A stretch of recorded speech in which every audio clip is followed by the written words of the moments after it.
Во првите две епизоди ве советував воопшто да не одите на суд. Зошто?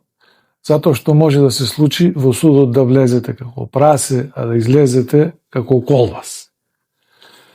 Арно, ама во животот има и ситуации кога мора да одите на суд. Јас ви кажам, наместо да поднесувате тужба, седнете со противникот и договорете се. Ама тоа е лесно да се каже, но не секогаш е можно и да се направи. Сте се обиделе да се договорите, не сте успеале. Значи ли тоа дека треба да оставите така? Да, некогаш е подобро да оставите така. Но некогаш проблемот е од таква природа, што би било погрешно да оставите така. Ќе мора да поднесете тужба и да одите на суд. Или, ако некој друг ве тужи вас, тоа пак значи дека ќе мора да одите на суд. Што сега? Работата треба да си ја сватите сериозно, најсериозно, па соодветно и да се однесувате. Како соодветно? Ако имате здравствен проблем, ви треба лекар. Ако имате проблем со колата, ви треба автомеханичар. Ако имате правен проблем, ви треба, се разбира, адвокат. Ајде, пак ќе ве потсетам на најважната полука од првата епизода. Немојте да одите на суд. Сега ќе ви дадам втората најважна полука.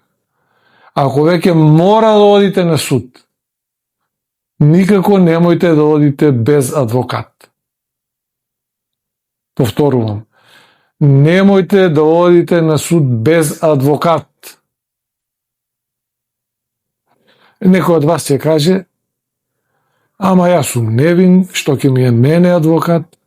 Адвокат нека фаќа тој што е виновен за да го брани. Ако фатам адвокат, фактички признавам дека сум виновен. Грешка, голема грешка. Ако си невин, тебе до толку повеќе ти треба адвокат. Особено пак кај нас во Македонија. Друг од вас ќе каже, адвокатите се скапи. Немам јас пари да плаќам адвокат. Да, адвокатите не се ефтини. Ама снајди се некако за пари. Оти, без адвокат ќе ти испадне многу поскапо. Трето од вас ќе каже, адвокатите не оти ги бива. Џабе само ќе си ги давам парите. Меѓу адвокатите има такви што не ги бива. Ги има многу. Ама па има и такви што си ја знаат работата. Ти немој да земаш виран адвокат, земи си некој што го бива. Конечно, многумина од вас ќе кажат, адвокатите се лажечи. На крај памет не ми паѓа да си имам работа со нив. Добро, адвокатите лажачи ли сте?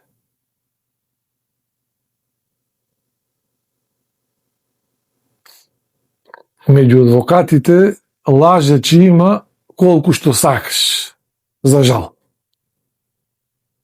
Ама па има и честни. Ти немој да земаш лажач, земи си чесен. Немојте да одите на суд без адвокат. Уште во првата епизода ви кажав, во правосудните води демнат големи бели ајкули. Кога сте во тие води, сакате покрај вас да има адвокат. Оти без адвокат, голема е веројатноста да завршите во стомакот на некоја од тие ајкули.